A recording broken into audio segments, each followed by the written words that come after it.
c'est le moment de reprendre. Vous êtes dans vos échanges, c'est bien naturel sur un salon. Mais on va avoir la chance d'avoir avec nous Grégory Richat, directeur associé d'OPEO. Et puis on aura avec nous en ligne aussi Florence Rouffaut, qui, si je ne dis pas de bêtises, est avec nous. Bonjour Florence. Oui, bonjour, je suis avec vous.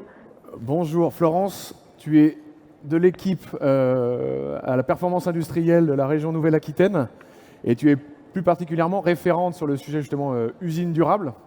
Donc on va pouvoir prendre un moment aussi avec toi, y compris en introduction, avant que Grégory, qu'on parle un petit peu justement, faire entrer davantage de sobriété dans les chaînes de valeur, faire bouger les modèles des entreprises et en particulier des entreprises industrielles que vous connaissez tous les deux très très bien.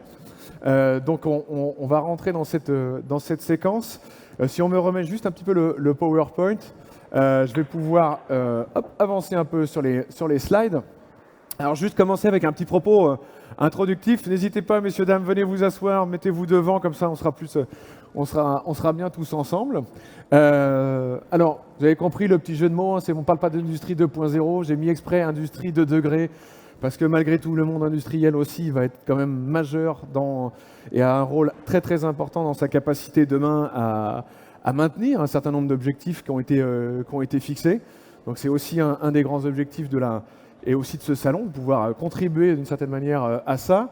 Et ça en passe très certainement par des chaînes de valeur à repenser un petit peu. Alors, avant que Grégory, tu nous expliques aussi un peu quelle est toi ta vision, quelque chose d'ailleurs que tu as posé avec Emmanuel Ledoux de l'Institut national de l'économie circulaire, qui était avec nous l'année dernière d'ailleurs sur Neo Business. Vous avez écrit un ouvrage justement sur l'industrie circulaire. Il y a peut-être un sous-titre, tu nous le repréciseras tout à l'heure, je le mettrai sur les slides. Voilà, donc on a vraiment quelqu'un qui est spécialiste de ces sujets. OPEO connaît bien aussi la région Nouvelle-Aquitaine parce que dans les programmes d'accompagnement de l'usine du futur en région, OPEO est missionné là-dessus. Peut-être que Florence va pouvoir nous en dire un petit peu plus. Mais en tout cas, on a aussi quelques stats dont va nous parler Florence qui permettent aujourd'hui de voir un petit peu où en sont justement les entreprises de la région à brasser ces sujets de plus en plus prégnants dans les entreprises industrielles. Donc peut-être Florence, je te laisse un peu commencer et dire quelques mots. Oui, d'accord, volontiers. Bonjour tout le monde. Alors je ne sais pas, j'avais préparé un petit support, je ne sais pas si vous le voyez. Voilà, si, tout à fait, parfait. Merci, c'est parfait. Donc effectivement, la thématique usine durable, alors c'est un sujet qui est évoqué dans le programme régional usine du futur. C'est un programme qui permet aux entreprises du secteur industriel et de services à l'industrie de bénéficier de diagnostics pour identifier des leviers de compétitivité dans leur organisation, dans leur processus. Alors, sur l'axe RH organisation, techno, numérique, mais aussi usine durable. Donc, sur ce troisième marché, puisque le programme Usine du Futur existe depuis 2014, mais sur ce troisième marché, donc qui a débuté en 2020, sur les 3 premières AMI, appel à manifestation d'intérêt, donc on a à peu près un panel de 300 entreprises. Donc je ne sais pas si vous voyez la deuxième slide qui apparaît. Voilà, 300 entreprises qui ont été diagnostiquées dans ce programme Usine du Futur. Et sur la thématique usine durable, elles ont pu bénéficier d'une demi-journée à 1 jour et demi sur cette thématique-là.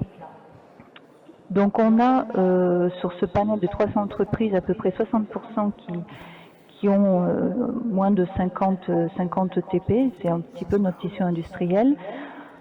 17 secteurs d'activité diagnostiqués et sur cette thématique usine durable, on a un top 5 de secteurs d'activité pour lesquels il y a beaucoup d'enjeux identifiés et beaucoup d'actions que ces industriels prennent en marche pour s'améliorer sur cet axe-là. Donc la mécanique hors aéro, bois papier, vin et l'industrie agroalimentaire, services à l'industrie et chimie matériaux. Alors, comment ça se passe concrètement? C'est vrai que les consultants qui interviennent dans ces entreprises pour identifier des leviers de compétitivité sur la thématique usine durable vont essayer d'identifier une vision exhaustive de la durabilité basée sur la question centrale de la RSE dans l'activité de l'entreprise, en identifiant à la fois des enjeux et des maturités, enjeux et maturités sur 5 dimensions, que sont, on verra tout à l'heure, la gestion des ressources, l'approche site, la stratégie RSE, la relation avec le territoire et l'approche produit. Alors, ce qu'on a pu, évidemment, on a lancé notre 3e marché en 2020. 2020, ça ne vous a pas échappé, il y a eu une crise sanitaire. On a malgré tout lancé le programme Usine du Futur et donc 2020 c'est la AMI 7, 21 AMI 8, AMI 9. Bien sûr, donc ce contexte de Covid, de problématiques d'approvisionnement matière, mais aussi RH, puisque dès 2019 on sent des tensions sur des problématiques de recrutement et de fidélisation. Les enjeux énergétiques qui apparaissaient dès 2020 et pour certains secteurs dont l'IA, la filière bois-papier aussi, la problématique de la disponibilité de l'eau. Donc, avec ce contexte, on a quand même pu constater que les industriels demandaient de plus en plus de jours supplémentaires pour identifier des enjeux de compétitivité sur cette thématique usine durable. Alors, sur la slide suivante, ce qu'il en ressort dans les très grandes lignes, donc sur en fait les pourcentages d'actions par thématique que j'ai pu vous citer, dans le top 3 apparaissent vraiment beaucoup d'actions sur la gestion des ressources, ce qui semble assez logique par rapport au contexte dans lequel les diagnostics ont été conduits. Alors la gestion des ressources, les consultants, quand ils interviennent, ils essayent d'identifier comment sont suivies les ressources en entrée et en sortie de production. Donc on est vraiment dans le cœur d'activité de l'entreprise. Ils essayent aussi d'identifier s'il y a de l'intégration des énergies renouvelables, s'il y a des démarches d'éco-circularité. Alors ce qu'on constate, c'est qu'il y a beaucoup d'actions qui sont quand même prises par les entreprises, identifiées comme des actions à prendre pour améliorer leur maturité sur cet axe de gestion des ressources, mais on est quand même sur le niveau comment détecter, comment réduire la consommation d'énergie, la consommation d'eau, réduire aussi la production de déchets. Donc là, on était sur 2020, début 2021, et on peut dire que la tendance sur 2022, c'est encore plus d'actions sur cet axe-là, gestion des ressources. Le deuxième axe qui apparaît vraiment en second plan, c'est l'approche site. Alors l'approche site, qu'est-ce que c'est ? Les consultants donc essayent d'identifier comment sont intégrées, pilotées et suivies les dimensions environnementales et RSE sur tout le site. S'il y a un management particulier, s'il y a aussi une veille réglementaire. Là, sur cette approche site, les actions qui sont identifiées comme levier de compétitivité, c'est mettre en place donc, des bilans carbone, mais là encore aussi des actions pour mesurer, essayer de réduire les consommations. On reste majoritairement sur une approche très aussi cœur d'usine. Il y a des appétences pour aller dans des démarches bilan carbone, mais voilà, c'est comment on fait, comment on s'y prend. Et le troisième axe qui apparaît dans ce fameux top 3, c'est la stratégie RSE. Là, les consultants essayent de vérifier s'il y a une stratégie RSE qui est intégrée dans le business model, s'il y a une stratégie de décarbonation qui est posée, formulée, s'il y a des démarches de certification, de labellisation et aussi des démarches de communication. Ce que l'on constate, c'est qu'il y a effectivement un intérêt pour la RSE, mais un intérêt sur comment la formaliser. Donc on en est à comment formaliser une politique RSE et comment ensuite la déployer. Puis viennent ensuite donc, les deux derniers axes, la gestion, l'approche produit et la relation avec le territoire. C'est sur ces deux thèmes où on a moins d'action. Alors que l'approche produit, on est quand même sur comment l'entreprise intègre la RSE dans sa création de valeur, donc en créant son produit. Et la relation avec le territoire, c'est quelles sont les interactions de l'entreprise avec son territoire. Est-ce qu'elle connaît bien son écosystème? Est-ce qu'elle connaît bien les ressources de proximité qu'elle pourrait mobiliser? Donc là, on a très peu d'actions sur ces sujets-là et il y a des degrés de maturité qui sont quand même assez faibles. Si on va sur la dernière slide, c'est pour ça d'ailleurs ce matin on parlait éco-design ce matin avec une dimension éco-conception forte, mais on évoquait justement des points qui sont peut-être moins marqués encore dans les approches des entreprises. Et puis évidemment, ce salon aussi est là pour cette relation au territoire, aussi mieux connaître justement l'écosystème et réussir à l'ouvrir. Donc bon, il y a encore de la marge de progression. Exactement. Oui, exactement. J'en prie, vas-y. Donc, sur la dernière slide, on peut dire qu'il y a effectivement une prise de conscience sur plusieurs enjeux, notamment la vulnérabilité des chaînes d'approvisionnement, puisque celles-ci ont été cassées pendant la période Covid, qu'elles sont toujours, durant cette année 2022, compliquées, avec la situation géopolitique que nous vivons. Donc cette prise de conscience, elle existe, et il y a des volontés de modifier les chaînes d'approvisionnement, les achats, plus en local, voilà. Mais là aussi, on tâtonne, enfin pas mal d'industriels tâtonnent. Sur la RSE, là aussi, il y a une prise de conscience. Il faut que la RSE intègre une stratégie globale, mais parfois, alors elle est perçue comme un outil stratégique de recrutement, puisque là aussi, la relation avec le capital humain de l'entreprise a un petit peu évolué. Les futurs talents d'une entreprise sont intéressés pour un poste, une entreprise, mais aussi ils veulent voir voilà, s'ils rentrent dans un univers où ils peuvent partager les mêmes valeurs, quelle est la raison d'être de cette entreprise, etc. Donc la RSE est aussi perçue comme un outil de recrutement, et puis pas mal d'industriels sous-traitants sont aussi poussés par leurs clients pour avoir des démarches RSE. Au-delà de ça, on a quand même des industriels qui ont une fibre environnementale innée et qui font de la RSE sans le dire. Voilà. Et qui a des bonnes pratiques aussi de bon sens dans beaucoup d'entreprises. La prise de conscience aussi, elle se formalise de plus en plus par la volonté de certains chefs d'entreprise d'aller sur des stratégies un petit peu de rupture par rapport aux années précédentes, poussées par le marché, poussées aussi par leurs collaborateurs. Et il y a un intérêt croissant sur les thématiques bilan carbone, bilan énergie global site et l'éco-conception.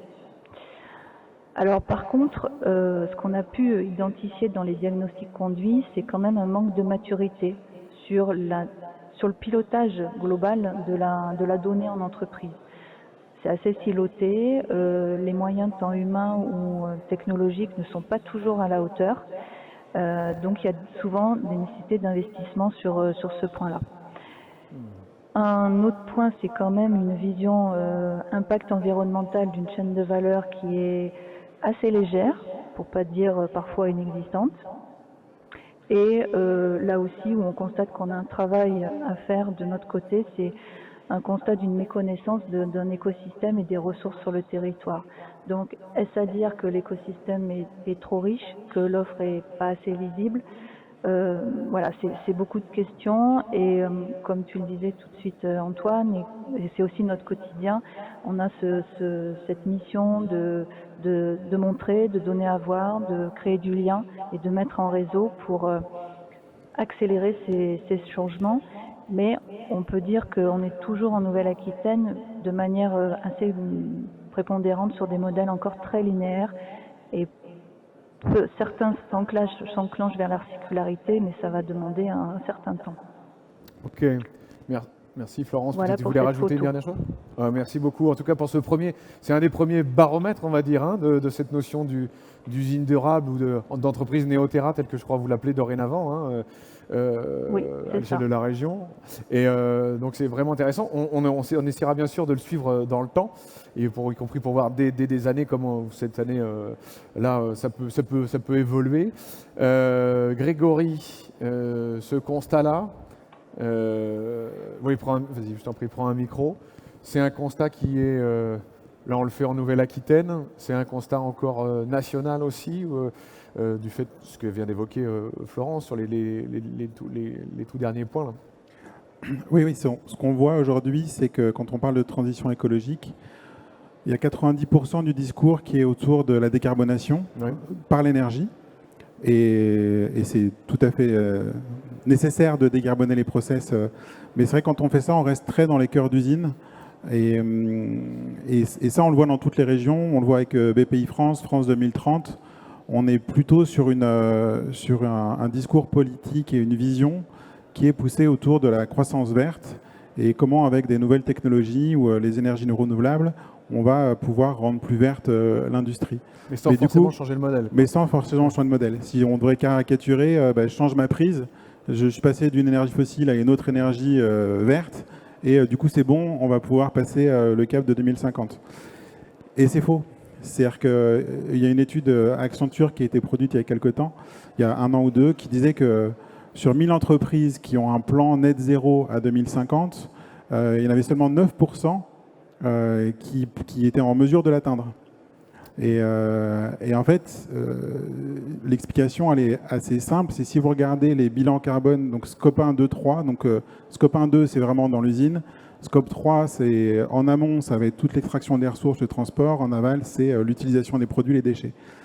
Et bien, le Scope 1 et le Scope 2, en général, et en grande majorité, ça représente que 5 à 10% de l'ensemble du bilan carbone de toute une chaîne de valeur. C'est-à-dire que si on décarbone que les cœurs d'usine, donc pour regarder le rapport de PSA, les voitures, 70% des émissions de CO2 de PSA, c'est les voitures qui roulent. C'est les produits techniques, ou les volets électriques, c'est le fait qu'ils soient électriques. Et c'est 70% ou 90% des émissions de CO2. Par contre, donc là on est sur l'énergie, on peut dire on change de fossile, on passe, change d'énergie, ça peut fonctionner, mais on n'est pas sur le cœur d'usine, on est vraiment sur les usages. Et si on prend des entreprises comme la chimie ou le luxe, ou l'agroalimentaire, 90% de l'empreinte CO2 de ces modèles-là, c'est par exemple le chocolat, c'est pas le fait de chauffer les fèves de cacao dans l'usine, c'est le fait de déforester.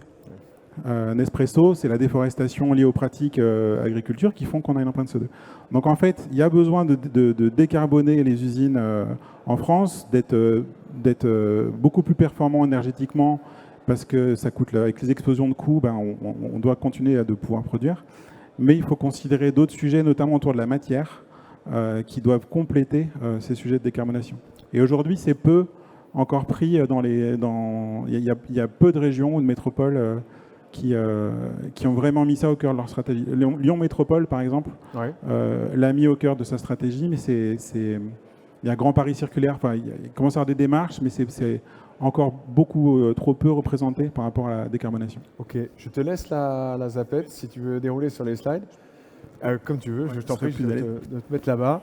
Et puis du coup nous inspirer et puis de nous dire qu'il y a des leviers, quoi. En fait, il y a des leviers. Je vais rebondir sur ce qui est fait dans les diagnostics et dans ce qui est fait sur Industrie du futur et sur le baromètre, ce qui ressort. Alors, tac. En fait, si on revient sur le principe de l'industrie linéaire, la question c'est à quel point on est dans l'impasse aujourd'hui avec l'industrie linéaire qui est aujourd'hui 90 ou 95% de l'industrie, mais aussi donc des produits qu'on vend, mais du coup de nos usages et de nos modèles de société. En fait, le linéaire, c'est assez simple, ça part du principe qu'à gauche, on extrait des ressources, on fabrique des produits, les produits on les utilise souvent une fois, et après on les jette. Ça, c'est l'industrie linéaire. Et l'industrie des 200 dernières années, elle est fondée sur ce principe-là, avec un modèle de croissance infinie. Et en fait, il y a des problèmes qui font que ça ne peut pas fonctionner. Donc, assez rapidement, parce Florence en a un peu parlé, mais déjà, il y a la destruction du vivant. Aujourd'hui, donc, il y a tout ce qui est le réchauffement climatique, qui est lié à nos activités. Donc ça, on en parle très souvent, mais plus globalement, il y a la destruction du vivant. Il y a des limites planétaires qu'on franchit, que ça passe par l'acidification des océans, par la disparition de la biodiversité. On est globalement en train, avec nos modes, de faire disparaître le vivant. Ça, après, on dit en industriel, le vivant, on peut être sensible ou pas. Après, il y a des choses qui vont faire que la transition va être de plus en plus forcée pour ceux qui n'y vont pas déjà pour des raisons environnementales. C'est le premier, c'est la vulnérabilité des approvisionnements. Donc c'est quand on est dans le cœur d'usine, celle d'en dessous, ouais. Par contre, il faut que tu le pointes vers là-bas. Vers là-bas. Du coup, je voulais vous poser la question, mais ça ne veut pas revenir. Ah, ça va spoiler ? Attends. Non, t'as été un peu vite. Pardon. Appuie un bon coup, puis attends. Non, il bug ? Attends, si tu veux... Ouais. Tu remets, puis je vais... Vas-y, continue. Je sais le faire sans la... Tu me fais signe quand tu veux que je Le passe. deuxième point, c'est la vulnérabilité des approvisionnements. En fait, on a conçu les produits, on a parlé ce matin de nouvelles façons, d'autres façons de designer les produits, mais concrètement, depuis 20 ans, Seba en parlait, on est dans du design to cost, de l'exportation, d'aller sourcer loin pour réduire les coûts, pour pouvoir vendre moins cher, plus. Et en fait, ça s'accompagne en fait d'une globalisation des chaînes de valeur. Et aujourd'hui, on a des chaînes de valeur parce qu'à cause de la crise climatique au Canada, on n'a plus de moutarde. À cause des crises géopolitiques en Ukraine, on manque de produits, etc. À cause de certaines ressources qui deviennent critiques ou des composants qui deviennent critiques dans l'électronique, il y a des chaînes de valeur qui s'arrêtent. Et donc, on a ces problématiques-là. On retrouve aussi avec les ressources. On a vu cet été les crises autour de l'eau. Mais donc, comment on va faire encore pour produire avec de l'eau quand on n'en aura plus ou que ça va être, on va devoir choisir entre boire ou alimenter des usines. Et idem pour l'énergie. Donc, on a un sujet aussi autour... là, on retrouve les sujets de cœur d'usine de tout à l'heure. Mais déjà, on voit qu'en amont, on va avoir une problématique autour du vivant et puis autour des vulnérabilités des supply chain. Sur l'eau, d'ailleurs, c'est aussi un vrai sujet. Enfin, je pense d'ailleurs, dans les ceux qui font les diagnostics, il y a des gens de la PESA qui sont aussi ici, ça leur parlera aussi. Mais c'est vrai qu'on parle du bilan sur les scopes, sur le poids carbone, mais on parle très très peu aussi du poids de la consommation d'eau sur ces différents scopes-là aussi, qui sont très importants aussi. Oui, et c'est la limite du bilan carbone de parler, enfin, il faut en parler, je ne dis pas qu'il faut en parler, mais il faut considérer des approches beaucoup plus systémiques sur l'empreinte qu'on a en termes de production. Voilà, après, une fois qu'on sort de l'usine, on a des sujets de disruption réglementaire aussi. Donc, il y a notamment en Europe, autour de la circularité, autour de certains... Donc, il y a tous les lois AGEC sur les responsabilités élargies du producteur. Il y a les indices de réparabilité qui vont progressivement... Alors, ce n'est pas une réglementation, mais ça va inciter à faire différemment. Mais on a le réglementaire qui pousse aussi à dire on ne peut plus faire de l'obsolescence, on ne peut plus produire n'importe comment, dans le sens... en termes de responsabilité sociétale, environnementale, etc., qui vont être de plus en plus drastiques. Les taxes carbone aux frontières qui peuvent arriver. Donc on va avoir un emballement réglementaire, on passe du thermique à l'électrique. L'impact sur l'économie, sur l'industrie, il est phénoménal. Donc on ne peut plus faire comme avant. Et compétitivité de l'offre, je parlais d'indice de réparabilité. L'iPhone, qui était le sommet du design en termes de produits, c'est l'appareil qui est le moins bon indice de réparabilité. Donc demain, si avec du bon marketing, de ceux qui ont des bons indices de réparabilité, tu as la pub, tu fais voir ton iPhone, il est trop naze, il n'est pas réparable, regarde le mien, personne ne le connaît, mais il est réparable. Donc on va avoir un changement des consommateurs du fait de l'obsolescence programmée ou du fait d'avoir des produits fermés sur lesquels on ne peut pas agir, qu'on ne peut pas faire durer. Donc ça, il y a de plus en plus d'acteurs, on va le voir tout à l'heure, qui prennent cette brèche-là en termes de marketing et de positionnement produit et de business model pour se différencier de modèles qui vont être, qui sont entre guillemets, j'allais dire à l'ancienne, mais à aujourd'hui, mais qui vont demain être de plus en plus challengés par les consommateurs et par de nouveaux players dans l'industrie qui vont faire différemment. Et le dernier, c'est la perte d'attractivité des équipes. Aujourd'hui, dans la plupart des entreprises, quand on parle de transition écologique, donc on essaie de faire l'entreprise à mission, on met développement durable. Donc moi, des fois, je vais dans des boîtes, on me dit, le codir me dit, on a mis développement durable, mais les équipes nous challenge parce qu'en fait, on ne sait pas le justifier. Donc il ne suffit pas de le mettre dans sa raison d'être ou de se dire, je suis entreprise à mission, j'ai fait mon bilan carbone. Concrètement, qu'est-ce qu'on fait? Et aujourd'hui, il y a basculé sur des énergies vertes. Ça, ok, mais quand on fait vraiment un bilan carbone scope 3, on se rend compte que ça ne fait pas complètement le boulot. Et après, on va planter des arbres. Et quand on rentre dans une boîte, on dit, en fait, c'est même plus indifférenciant de dire qu'on a mis des panneaux solaires, etc. Ça devient un peu presque la norme dans les 2-3 prochaines années. Ce sera complètement archaïque de ne pas avoir travaillé ce sujet de l'énergie. On plantera tous des arbres, si on peut encore en planter et qui ne crament pas l'été. Mais après, si l'entreprise, elle continue à sourcer en Chine, qu'on ne sait pas dans quelles conditions c'est sourcé, qu'elle continue à vendre des produits où au bout de 2-3 ans, il faut en revendre et on ne sait pas trop ce que deviennent les produits. Puis si on creuse un peu, il y a tout un tas de produits, on va voir, qui sont enfouis, qui finissent en déchetterie. Et s'engager dans une industrie comme ça, ça va être de plus en plus compliqué d'attirer des talents. Et ça va être aussi de plus en plus difficile de convaincre des clients. Parce que quand vous avez des grands donneurs d'ordre qui doivent réduire, eux, les boîtes du CAC 40, elles publient leur scope 3. Ce n'est pas l'obligation pour tout le monde. Donc elles doivent décarboner l'amont et l'aval de leur supply chain. Donc c'est super compliqué de décarboner au-delà de ces usines. Il faut changer de business model, on l'a vu tout à l'heure avec Seva, il faut relocaliser la production, mais ça ne se fait pas comme ça. Donc c'est très compliqué. Mais n'empêche que ces entreprises y vont. Ce qui veut dire qu'une entreprise qui travaille son scope 3 amont avec ses fournisseurs, elle va demander des produits décarbonés. Et on va voir faire un produit décarboné, par exemple un moteur qu'on a récupéré, qu'on a démonté, on a enlevé quelques pièces qui étaient usées, on le remonte ça s'appelle le remanufacturing, que certains d'entre vous connaissent ici. Quand vous l'avez remanufacturé, il est comme neuf, il peut être 40 à 70% moins carboné qu'un moteur neuf. C'est-à-dire que demain, moi je suis vendeur de moteurs, j'en récupère parce que le constructeur, lui, ne les récupère pas. Enfin, ça arrive. Je le remets à neuf, je fais les bons tests, etc. Je réponds à un appel d'offres. Je dis, moi je suis 70% moins carboné parce que il a passé tout, il est as good as new, il est aussi bon que le neuf, sauf que ça fait 3 fois qu'il a une vie, mais il est top. Et du coup, je peux être compétitif par rapport à une offre qui n'est elle, sur un produit neuf et qui a un bilan carbone classique. Donc ça aussi, sur l'attractivité et la compétitivité, ça va jouer demain pour ces entreprises-là. Et on voit aujourd'hui, il y a des entreprises qui ne peuvent plus opérer. Avec des produits neufs, il y a des entreprises moi je travaille avec une boîte qui fait des camions, et vous le connaissez, dès que vous avez des biens d'équipement, c'est 12-18 mois de délai pour proposer un équipement. Par contre, si j'ai l'autre qui est en occasion à 70% moins cher, déjà maintenant je peux le vendre 80 ou 90% moins cher que le neuf, donc puisque le neuf explose. Et il y a même des entreprises qui n'arrivent même plus à mettre la main sur de l'occasion. Pourquoi ? Parce qu'un transporteur qui a ses camions, là c'est pas le moment de changer. Il a des coûts qui explosent. L'électrique est pas atteignable en termes encore trop cher. Donc il va vouloir garder sa flotte thermique le plus longtemps possible et surtout ne pas racheter de nouvelles flottes ou ne pas renouveler sa flotte. Et du coup, un constructeur bascule qui faisait un bon SAV, du service, etc. Moi, j'en vois, il m'en a plus rien à vendre, quoi. On n'a ni de seconde main, le neuf, personne n'en veut. Et du coup, ça devient une société de maintenance. Enfin, il faut rebasculer moi, je suis transporteur, j'achète un camion, j'ai envie qu'il me dure 50 ans. J'ai pas envie de le renouveler tous les 3 ou 5 ans pour des raisons d'amortissement.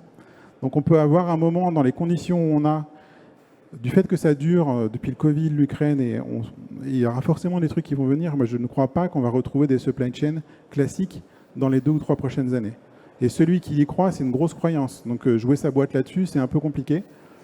Et donc, de repenser ces modèles pour dire, mais finalement, mon modèle, est-ce que c'est de vendre et dans 2 ans, il faut que je revende, et dans 4 ans, il faut que je revende, ou est-ce que je vends, ou même je ne vends pas, on parlait d'économie de la fonctionnalité, je vends un usage, c'est-à-dire que je fais un abonnement, et du coup, je garde la main sur mon matériel et je n'ai plus de problème d'approvisionnement. Et voilà. Donc ça ouvre en fait tout un champ de nouveaux modèles économiques de reconsidérer pour une entreprise sa chaîne de valeur.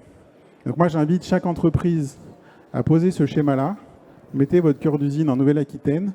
Regardez jusqu'où ça tire à gauche au niveau mondial. Regardez à quel point ça finit très vite en déchetterie, enfoui, récupéré par d'autres acteurs qui réparent vos produits pour les revendre. Et mettez éco-responsable en haut pour vous dire ma marque elle est éco-responsable. Et regardez les dissonances qu'il peut y avoir. Et c'est un vrai bon vecteur de travail pour repenser pas que le cœur d'usine, parce qu'on a vu qu'il y a un vrai sujet, et c'est normal. Hein, le première étape, c'est d'être bon dans son usine, d'être propre, d'être bon en énergie, de maîtriser ses supply chains, ses processus. Mais très vite derrière, où il n'y a plus le choix aujourd'hui, il faut aussi en même temps, et c'est ça qui est compliqué, regarder très loin devant, très loin derrière, pour regarder comment on peut changer, se positionner différemment, anticiper les risques et réussir à bouger aussi sur ces volets-là. Ça devient plus complexe, ça devient sacrément plus complexe. Ouais, mais c'est aussi plus marrant. Ok. Alors, ça c'est positif. Ça c'est positif. En fait, alors j'ai une question. Alors, du coup, vous avez peut-être vu la page, mais à votre avis, le pourcentage de l'économie mondiale qui est circulaire, qui dit, on va faire la main, qui dit plus de 50% de l'économie mondiale qui est circulaire? Ouais, moi je le fais quand même. Antoine. Ouais. Vous l'avez vu la page, mais qui dit moins de 10%? Voilà, moins de 10%. Donc pour ceux qui ont fait de l'excellence opérationnelle, etc. J'appuie, je change. Tu peux appuyer. C'est bien ça. Il y a 8,6% de l'économie mondiale qui est circulaire. En Europe, c'est 14%.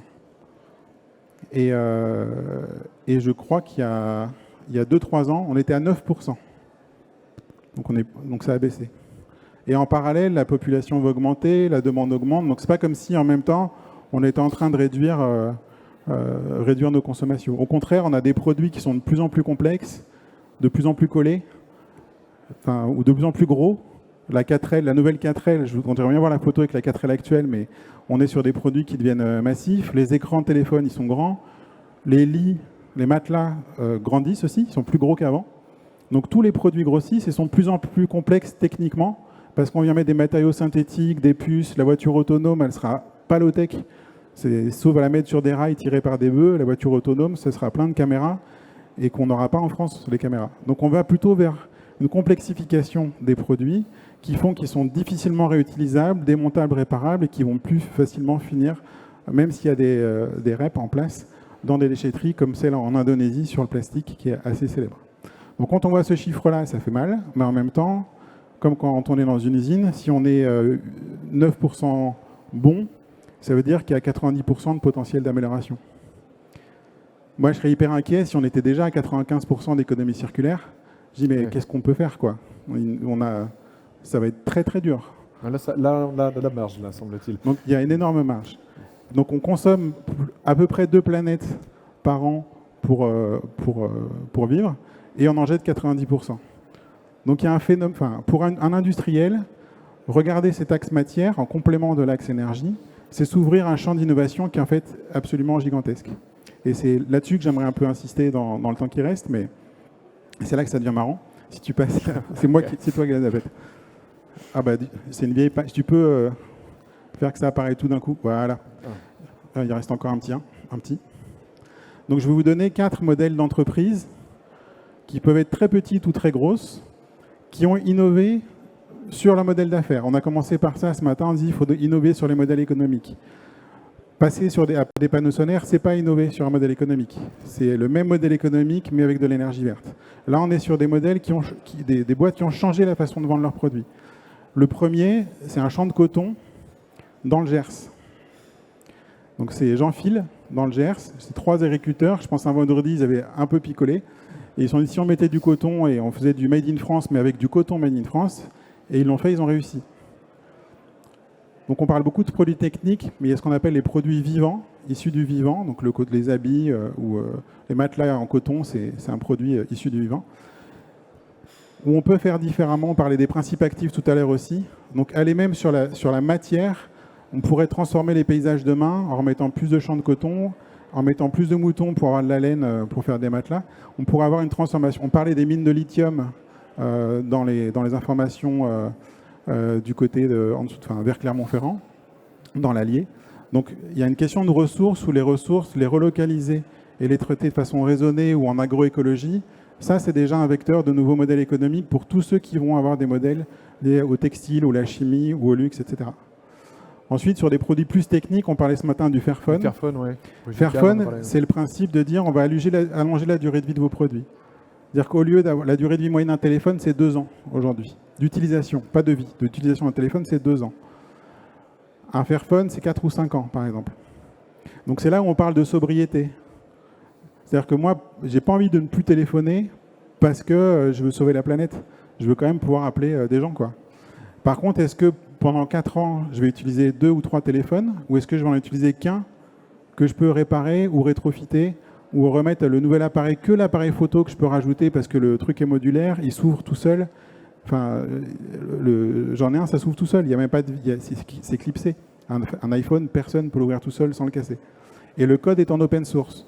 C'est-à-dire que le jour où Fairphone ne veut plus maintenir la mise à jour de ces applications, il y a plein de geeks qui vont mettre à jour les applications et les mettre à disposition pour que je puisse quand même avoir WhatsApp mise à jour dans 6 ou 7 ans. Donc ça, c'est vrai en B2C sur des produits comme ça. C'est vrai aussi pour des industriels qui achètent des machines. Demain, j'achète une machine, mais il faut la changer dans 3 ans. OK, j'ai un autre industriel. Attends, je te vends une machine, elle va durer 6 ans. Avec un service d'opération, tu regardes ton total cost of ownership, ton coût complet, bah, tu prends l'autre, sachant que tu as des problèmes d'approvisionnement. C'est-à-dire que le jour où tu changes, ça se trouve, tu dois attendre 18 mois, etc. Donc ça, c'est des modèles qui, quand on est industriel, en B2C, en B2B, on peut marquer des points différemment que les modèles classiques. Decathlon, qui lance Noltaced, j'espère que je prononce bien, c'est assez phénoménal, c'est qu'on passe sur la logique d'abonnement, je pense que tout le monde en a parlé, donc on n'achète plus ces articles de sport, on a un abonnement à 50, 80, 100 euros, et on a l'équivalent de 500, 1000 donc par mois, et on a un équivalent en achat d'équipement. Donc je peux avoir 30 euros par mois, tiens, ce mois-ci, je vais essayer le tennis, j'ai mes raquettes, là, le mois prochain, je ramène des tennis. Et ça, c'est génial parce que le nombre de raquettes de tennis qui dorment, si on l'utilise 1 heure par semaine ou 2, elle ne fait rien le reste du temps, quoi. Des skis, c'est pareil, etc. Donc là, pour une même quantité de matière, on vient générer plusieurs cycles déjà d'utilisation. Donc on optimise le rendement plus d'avoir 3 à 4 raquettes. En fait, il n'y en a qu'une pour 4 personnes et ça. Et donc on est mieux en fait en termes de consommation de matière par rapport à un usage donné. C'est le Bon Coin qui nous a rendu moins aveugles en fait. Le Bon Coin nous l'a montré ça, qu'on avait cette accumulation aussi de on dingue, accumule ça. Et qu'il y avait un gros potentiel là-dessus. Et là-dessus, j'ai rencontré un vendeur de machines, ça marche bien sur les équipements industriels. Alors c'est un équipement médical pour faire des radios.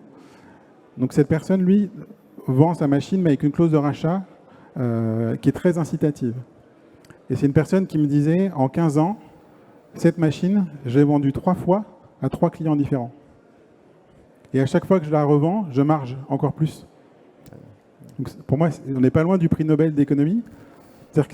Mais pourquoi? Parce que la machine est conçue, comme on a vu ce matin, pour être démontable, réparable, fiable. Donc c'est tout l'inverse d'une machine qui est obsolescente, comme ça, c'est pas le big jetable, et puis voilà, non, c'est le truc, non, surtout, tu vas la garder, et comme à la fin, j'ai une clause pour la récupérer, j'ai pas de problème d'approvisionnement en amont, il faut juste que je change les consommables. Et en général, pour que ça marche, il faut qu'on garde 70% de la matière qu'on a mis à l'origine dans le produit. Mais c'est facile de le faire quand on l'a, enfin c'est possible de le faire quand on l'a bien conçu. Ce qui fait qu'ensuite, je peux la revendre as good as new, donc aussi bien que neuve, même meilleure, parce que je peux la rétrofiter et l'améliorer. Et sauf que là, en termes de marge, on n'a pas tous les coûts d'achat. Il y a les coûts logistiques, les coûts de... Mais on marge beaucoup plus. Donc ça aussi, demain, moi j'ai des clients, aujourd'hui, ils vendent des machines avec 10 kg de cuivre, ils les vendent. Elles vont durer 20 ans, mais dans 20 ans, il n'y a plus de cuivre. Et le gars qui aura vendu, il va s'en mordre les doigts. Donc s'il y a du cuivre dans vos machines, ne vendez pas le cuivre. Les Renault Trucks qui va vendre des camions avec des batteries électriques, les batteries électriques, elles ne seront pas vendues. Elles vont rester la propriété de Renault Trucks. Parce que ça devient des assets qui vont permettre de demain revendre et de garantir une résilience en termes de modèle économique. Donc c'est un changement de paradigme très fort que des petites ou des grosses boîtes prennent. Et le dernier que vous devez très bien connaître, Gazeltech, Gaël Lavaux, qui est de ce côté.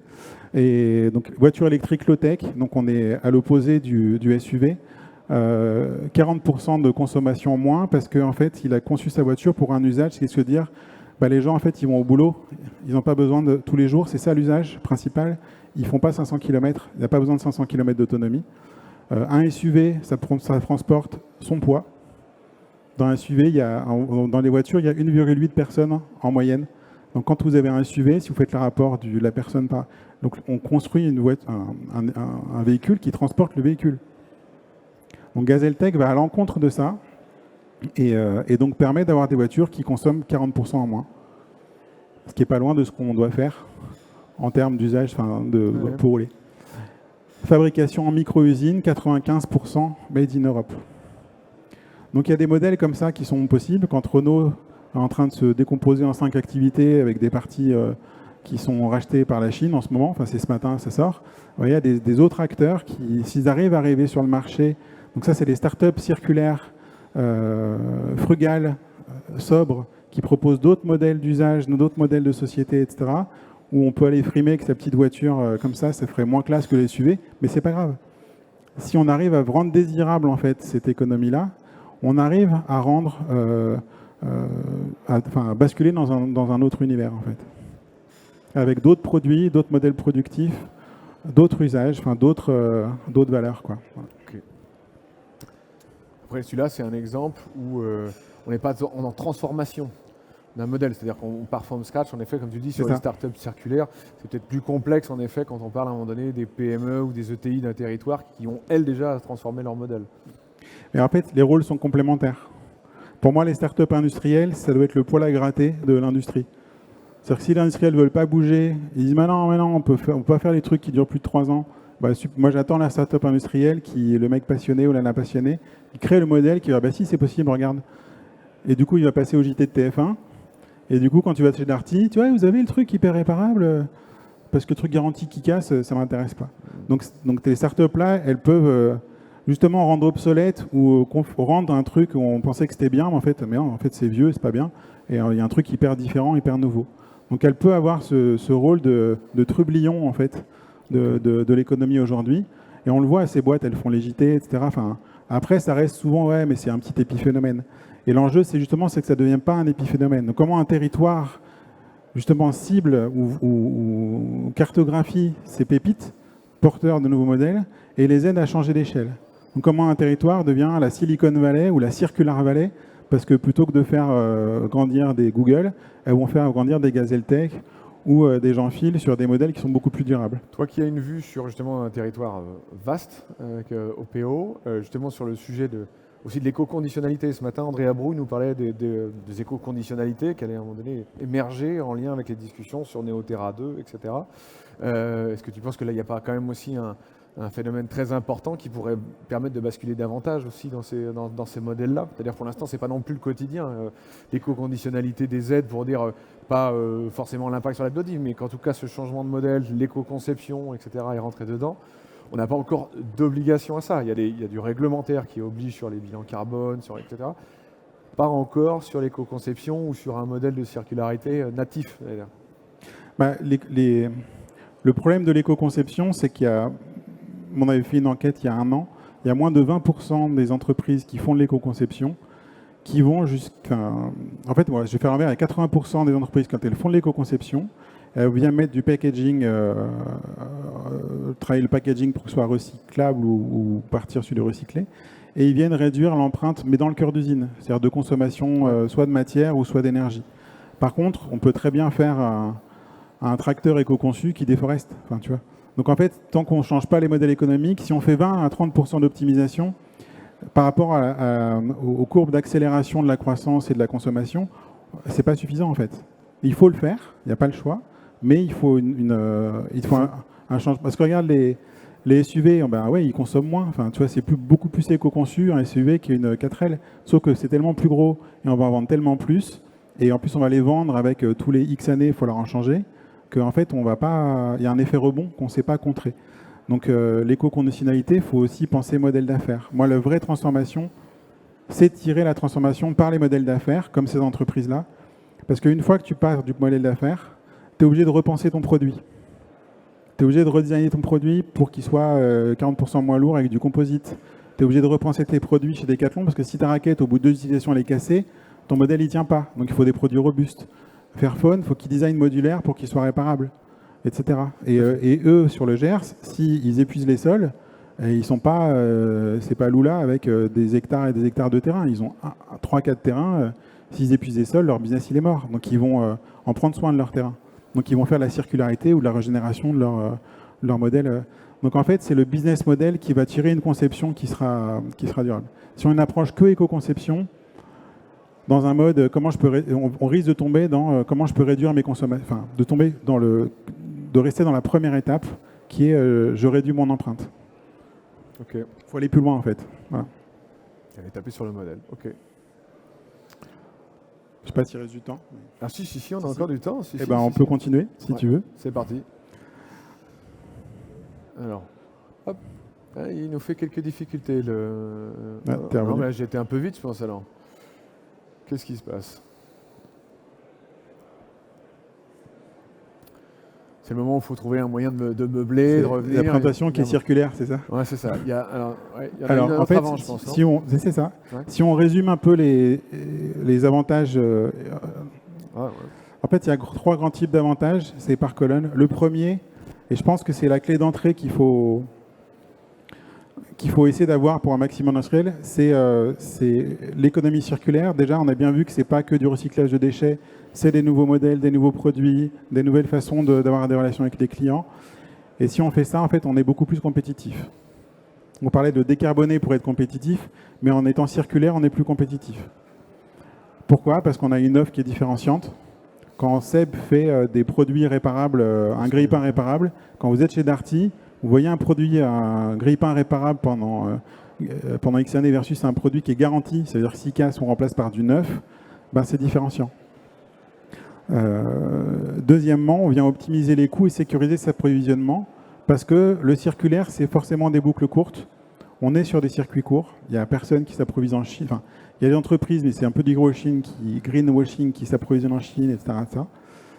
Mais c'est des circuits courts et quand on est sur des produits techniques, qu'on arrive à créer des boucles sur au moins 20, 30, 40% de son chiffre d'affaires où les produits reviennent et on fait du reconditionnement, du remanufacturing, et ben en fait on a sécurisé ces appros et on fait plus de marge. Renault Trucks fait là où ils font le plus de marge en pièces de rechange, c'est les pièces de rechange remanufacturées, issues de l'économie circulaire. Ça, c'est vraiment donc c'est top line, bottom line, c'est si c'est bien fait, bien pensé, bien transformé, si vous ne l'êtes pas au début, c'est tout bénef, quoi. Le deuxième point, on est sur les externalités positives cette fois, parce que quand on fait ces modèles-là, on utilise moins de matière et on émet moins de CO2. Je l'ai dit, un moteur remanufacturé, c'est 60-70% de CO2 en moins. Une machine à laver, par exemple, il doit y avoir un Envie, je pense pas très loin de chez vous. Envie répare des machines à laver. Et ben, c'est moins carboné que d'acheter une machine à laver neuve, quoi. Et il n'y a que 1% de l'électroménager qui est rénové garanti sur le marché. Donc on parlait des 8%, là c'est 1% des machines à laver qui ont été réparées et qui sont rendues qu'une garantie. Donc là, le business model, il est dans une période d'inflation, etc., il est incroyable. Voilà. Donc on est mieux en matière, on est moins carboné, parce que réparer une machine à laver, c'est beaucoup d'huile de coude, c'est du test, donc tu as un peu d'énergie, mais c'est beaucoup moins d'énergie que de faire venir les matières de toute la terre entière, de les former, etc. etc. L'autre point, c'est le 4, c'est la création d'emplois locaux qui sont pérennes. Quand vous réparez une machine à laver, vous ne l'envoyez pas en Chine. Elle est à Bordeaux, elle ne reste pas loin de Bordeaux pour réduire les coûts logistiques et rendre le modèle rentable. Donc on est la plupart du temps sur des modèles qui sont plus locaux. Et pourquoi c'est pérenne? Parce que sur des modèles, par exemple, de réparation de machines à laver, quand on est multimarque, il y a une telle variabilité de marques, de modèles, de panne, d'état crasseux, pas crasseux de la machine, qu'elle est automatisée ça, c'est très très dur. On peut automatiser une partie, mais on n'irait pas jusqu'à tout automatiser. Donc c'est le métier du futur de l'économie circulaire. On peut avoir des data scientists, des gens qui viennent de la donnée dans les produits, etc. Mais on va avoir le gars ou la nana qui a un unité en électromécanique. La personne qui sait ouvrir un truc. Enfin voilà, c'est l'électromécanique, c'est ce qui constitue la plupart de nos produits. C'est un métier où les soudeurs, c'est pas comme les soudeurs, c'est des métiers vraiment qui vont être au cœur de cette économie-là. Ou la personne qui fait de l'agroécologie, ça va être aussi des métiers qui vont être clés sur les métiers. Et l'agroécologie, on est sur des métiers plus manuels. On passe pas le gros tracteur, on passe pas plein de glyphosate. On va être beaucoup plus fin et on va avoir, c'est plus intensif en main-d'œuvre. Il y a des rendements qui peuvent être supérieurs, c'est pas le même boulot, mais on recrée de la main-d'œuvre. Donc en fait, on vient transférer, si ceux qui aiment bien Jean Covici, tous les esclaves énergétiques, etc. En fait, on est moins énergique, on est plus bas carbone en termes de modèle productif. Et du coup, il y a plus de main-d'œuvre qui viennent faire ce type de métier-là. Et le dernier point, c'est le réengagement des équipes. Excuse-moi, c'est aussi le modèle qu'on peut avoir, par exemple, je pense au Smigval, ici, à côté de Libourne, qui a créé aussi un supermarché inversé. Oui, c'est ça. Qui réorganise aussi ça et qui vient évidemment questionner cette création d'emplois-là aussi. Exactement. Et le dernier, c'est le réengagement des équipes. Quand vous êtes dans une entreprise où on dit, on fait chez Decathlon, imaginez chez Decathlon, il y a un gars qui dit, ouais, alors le projet de cette année, c'est on va arrêter de vendre, on va louer. Mais alors là, il y a le marketing, le commerce, les gars des magasins, les gens de la conception de produits, les achats. Il y a toute la boîte qui est impliquée dans ce projet-là. Toute la boîte avec un truc où on va créer un sens, où on va changer les modèles de société, on va être moins carboné, moins d'empreinte matière. On teste ça à Bruxelles, si ça marche, on passe dans le monde. Et en fait, comme ils sont déjà pour la plupart éco-conçus, les produits de Decathlon, il n'y a pas 10 ans de développement de produits. C'est-à-dire qu'il y a un coût marginal à aller innover sur ce type de modèle-là, parce qu'il y a déjà une base de produits sur lesquels on peut construire un nouveau modèle. Donc en fait, il y a une forme d'accélération possible pour déployer ce type de sujet qui est là. Et plus les data scientists qui analysent tous les usages, les data, etc. Donc en fait, vous avez tous les métiers de l'entreprise qui sont embarqués dans un nouveau projet. Et là, du coup, on réengage les équipes. Vous allez voir des gens de Decathlon, ils doivent être comme des fous en ce moment. Vous allez voir une entreprise qui, nous, on a un plan de décarbonation. Bon, il y a 80%, c'est des arbres qu'on plante et on a des gros projets d'investissement avec des panneaux solaires. C'est plus dur parce que les panneaux solaires, ça ne génère pas un nouveau modèle d'affaires. C'est un gros coût, on espère que ça va être rentable. C'est moins marrant pour m'en prendre de... c'est moins... Voilà, il y a moins d'enthousiasme, il y a moins un changement d'ADN de la boîte, il y a moins une réinvention. Quand on écoutait Seva tout à l'heure, quand on se dit on va réapprovisionner localement, mais c'est incroyable comme projet. Les gens qui doivent faire ces projets-là, ils doivent s'éclater. Donc en fait, transformer ces chaînes de valeur, ça donne vraiment une énergie assez incroyable dans les équipes quand on va vraiment jusqu'au bout de ces sujets-là, quoi. Au moins dans l'intention, parce que des fois on n'y arrive pas, on n'est pas obligé d'être parfait, mais le fait d'y arriver, dans transition écologique, il y a transition. C'est-à-dire qu'on ne va pas faire ça en 5 ans, c'est un projet de 30, 40, 50 ans pour certaines boîtes, mais c'est pas grave. Et ça peut démarrer, nous ce qu'on vit, c'est qu'en 9 ou 12 mois, tu peux déjà avoir sur un produit qui est, sauf si tu as vraiment un produit qui est vraiment pas du tout réparable, mais en France, en général, ça marche pas. On a plutôt des produits qui sont bien conçus, parce que justement, on veut se démarquer des offres low cost. On a des produits qui sont souvent réparables.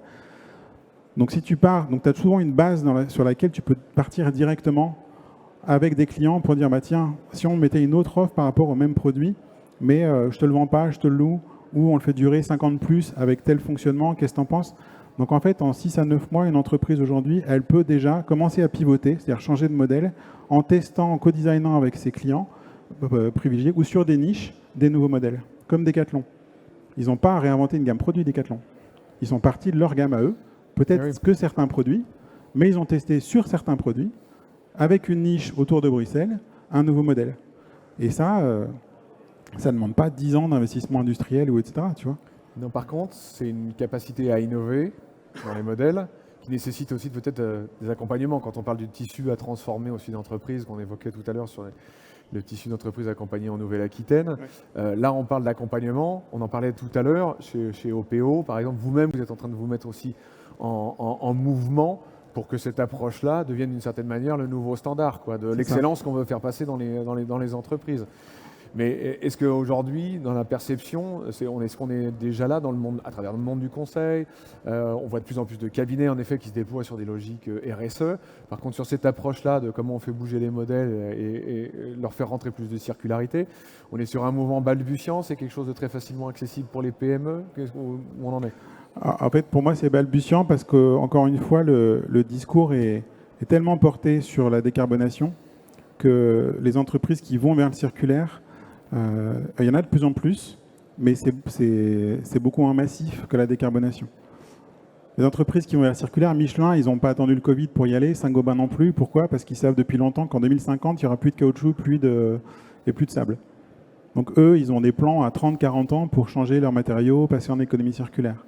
Aujourd'hui, il y a de plus en plus d'entreprises qui se disent « Attends, mon produit, j'ai tel matériau, j'ai regardé les courbes, j'en aurai plus en 2040, comment je fais ? Il faut que je change le design de mes produits. » Donc la rareté des ressources commence à se faire sentir avec notamment la croissance verte qui va tirer très très très fort sur du cuivre ou autres ressources qui vont devenir critiques pour tout un tas d'industriels qui ne sont pas au premier au guichet, tu vois, d'avoir ces matériaux-là. Et après, il y a d'entreprises, notamment dans le retail. Souvent, le retail, sur le digital, ont été un peu les premiers à tester les modèles et ça s'est dupliqué dans l'industrie. Et bien pareil, le retail, maintenant, vous avez plus dans tous les magasins Célio, etc., où vous avez des boîtes où alors, on parlera d'une autre fois de ce que deviennent les tissus que vous mettez dans les boîtes, dans les magasins. Il y a 75% qui finissent en Afrique, en fait. Mais voilà, en fait, ça commence à venir avec les Vinted, Back Market, où il y a une grosse pub à la sortie sur la place. Sur la bourse, ouais. Ça commence à s'ancrer dans l'imaginaire, etc., sur la tech ou sur des produits en B2C. Et des industriels qui ont plus en B2B des machines voient qu'ils n'arrivent pas à vendre et la prochaine machine qu'ils vont vendre, ils ont intérêt à la vendre différemment. Donc ça va venir, en fait. Mais c'est vrai que pour l'instant, il y a une courbe un peu comme ça sur le circulaire, alors que sur décarbonation, on est plus comme ça. Ok. Alors peut-être pour finir, est-ce que Florence est toujours avec nous? Ah oui, Florence. Oui, je suis toujours avec vous. Tu parlais du temps qu'il y avait dans les premiers programmes et parcours qui ont été proposés aux entreprises. Est-ce que du coup c'est quelque chose où l'approche qui est développée par Grégory, qui nous présente là, c'est quelque chose qui va être dopé dans les parcours usines du futur? Alors, le programme Usine du futur, tel qu'on le connaît aujourd'hui, donc on est sur un dernier AMI, le dernier AMI en mars 2023. Donc, on se questionne effectivement sur la poursuite du programme Usine du futur, sous quel format et quelles sont les thématiques que l'on va renforcer ou accentuer. On avait tenté des approches d'accompagnement en circularité avec des grappes industrielles sur des territoires. Ça n'a pas pris. Donc là aussi, on a questionné effectivement. Grégory a très très bien posé les enjeux. Et cette transformation des chaînes de valeur, c'est un enjeu. Comment on actionne, comment on accompagne. Et le programme Usine du futur a certainement une réforme à entreprendre dans ce sens-là. Peut-être moi, un mot de conclusion là-dessus, c'est si tu mets la dernière page, si tu veux, ça montre un peu les. C'est quelque chose qui est vrai pour les entreprises, mais qui est aussi qui est vrai pour moi pour les territoires. En fait, les personnages, c'est-à-dire les typologies de personnes qu'on rencontre chez les industriels sur la transition écologique, il y en a deux qu'on rencontre de moins en moins. C'est ceux qui ne savent pas. Ils ne savent pas leur empreinte, ils ne connaissent pas leur chaîne de valeur. Donc il y en a encore quand même, mais il y en a de moins en moins. Il y a les deuxièmes un peu plus avancés, c'est les réglementaires. Ils font tout juste ce que demande la réglementation. Il y a les troisièmes qu'on rencontre le plus, c'est les pragmatiques. Les pragmatiques, c'est les cœurs d'usine. Oui, je peux faire mon éco-conception de produits, réduire les matières, réduire les consommations. Je passe en 4.0 parce que voilà, il y a tout un arsenal et accompagnement qui est fait. Mais par contre, je traite très très peu l'aval et l'amont de ma chaîne de valeur. Ça, c'est la plupart des boîtes qu'on rencontrait avant Covid, c'était celle-là. Maintenant, ça change parce qu'il y a les problèmes de rupture, d'appro, etc. Donc ça change un peu. Et après, les quatrièmes, c'est les pionniers. Les pionniers, c'est ceux qui ont compris avant les autres, qui n'avaient pas besoin de changer, mais qui ont quand même changé. Donc c'est Michelin, ils n'attendent pas 2050 pour dire « Ah, mais il n'y a plus de caoutchouc, comment on fait ?» C'est Decathlon qui n'attend pas de se dire, qui ne met pas le projet de location, bon c'est sympa, on verra plus tard. C'est Seb qui se lance dans la réparabilité alors que c'était pas la mode. C'est Gazeltech, enfin voilà, c'est les Jean-Phil. Donc toutes ces boîtes-là, c'est des boîtes pionnières. Pourquoi? Parce qu'elles transforment leur chaîne de valeur. Vas-y, la chaîne de valeur qu'on a, ça ne tiendra pas la route. Comment je design des produits pour les 200 prochaines années, par exemple? C'est une bonne question, ça. C'est une très bonne question. Donc, mais pensez ça comme ça, mais ça change tout en fait. Et en faisant ça, comme il n'y a que 8% de l'économie qui est solaire, on voit plein de trucs.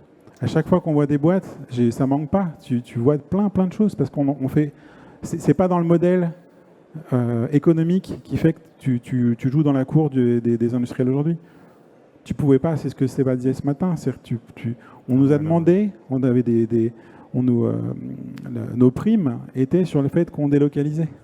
Donc si toi tu es là à localiser, tu joues pas. C'est pas la peine. Donc en fait, voilà, ces règles du jeu, il y a des entreprises qui arrivent à s'en affranchir et à créer de nouvelles, c'est les modèles pionniers. Et c'est vrai pour les entreprises et je pense que ça doit être vrai pour les territoires.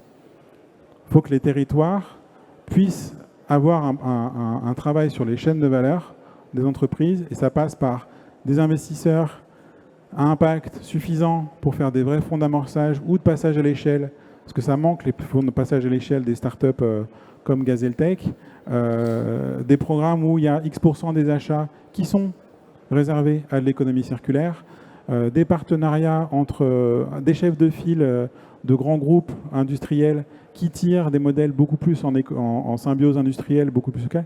Il pourrait y avoir vraiment des territoires qui disent nous, on sera un territoire, et si le mot circulaire fait trop déchets, autonome, résilient, sobre en matière, il y a plein d'autres façons de le dire, créateur de nouveaux modèles de société, de nouveaux usages.